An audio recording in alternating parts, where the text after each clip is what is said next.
Personally, I don't know of anybody in America that can command 217 votes out of the Republican conference right now. In our spotlight, the race for the next Speaker of the House continues after Republican nominee Steve Scalise, who was just nominated yesterday, dropped out, facing opposition by GOP hardliners. Now Republicans today choosing Jim Jordan as their new nominee for House Speaker. Let's bring back our panel, Mike, John, and Christina. And joining us now is Rachel Bade, ABC News political contributor and co-author of the Playbook in Political. Rachel, Jim Jordan was able to win the nomination this afternoon. Is he going to be able to get the votes to actually get the gavel? Elizabeth, he won the nomination, but his allies say this was not actually a victory, and they acknowledge that privately. That's because 81 House Republicans voted against him in a secret ballot for another candidate, a backbench candidate who just happened to throw his hat into the ring for Speaker this morning to give people another option, because a lot of folks see Jordan as so controversial and divisive. And so that's a big problem for them. He can only lose 4 on the House floor. But Jordan people actually think that they're going to be able to use public pressure on these lawmakers to actually get them in line, because a lot of constituents like Jordan, and he still has the backing of Donald Trump. Still has the backing of Donald Trump. I mean, Christina, talk about Democrats in play here. Any chance they would support Jim Jordan, or at some point say they're just sick of the stalemate and put their hat behind someone else?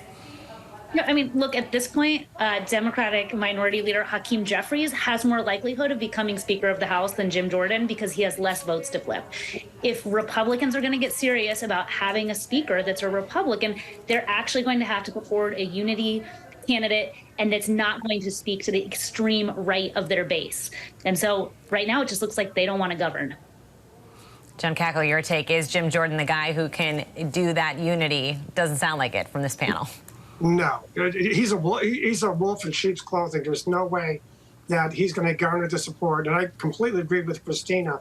The problem is the far right has gained too much authority and too much self-perceived power with the first Speaker vote for McCarthy. And now the chickens are coming home to roost. But the bottom line is, I don't see Jordan being able to pull together enough people that are going to plug their nose and vote for him in the moderate wing of the Republican Party. I just don't see it happening.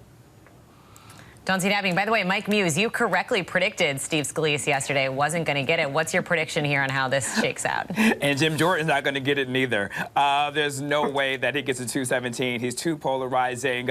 The moderate wing of the Republican Party has had enough. They're trying to rebuild their party. I'm really looking at the Speaker pro temp, McHenry. I think he might be the silent sleeper that isn't being mentioned enough as a possibility. Okay, we're going to have you guys back. Rachel, got to get your thoughts on Patrick McHenry when we have much more time next time. Thank you so much, Mike, John, Christina, and Rachel. Thank you all for streaming with us. I'm Elizabeth Schulze. Follow ABC News Live on Instagram, TikTok, and Facebook, and more. And coming up at 7 p.m. Eastern, be sure to catch ABC News Live Prime with Lindsay Davis for the latest on the growing war between Israel and Hamas. The news never stops, and neither do we. Keep it right here on ABC News Live. Hi, everyone. George Stephanopoulos here. Thanks for checking out the ABC News YouTube channel. If you'd like to get more videos, show highlights, and watch live event coverage, click on the right over here to subscribe to our channel. And don't forget to download the ABC News app for breaking news alerts. Thanks for watching.